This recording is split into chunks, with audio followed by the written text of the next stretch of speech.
Сайын ауылы салыстырмалы түрде таза болып шықты. Тұрғындардың өзі төккен кейбір қалдықтар болмаса, теңіз жағаға жақын жердегі мына көлік дөңгелектерінің жатқанына көп болмаған сияқты. Ал мына төсек көрпені үйдің дәл қасына тастап кеткеніне қарағанда, иелері қатты асыққан болу керек. Кім бар бұнда?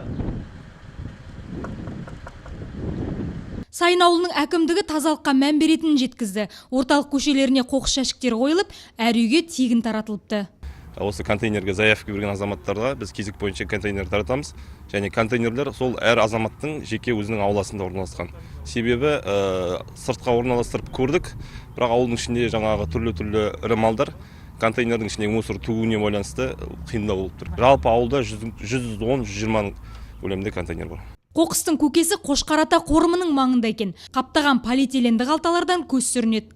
Бұл өлі аруақтар мәңгілік қоныс тепкен қасиетті Қошқарата қорымы. Оның дәл арты мынадай қоқыс таласына айналған. Біздің арнаның тілшілері қанша сюжет дайындаса да нәтиже жоқ.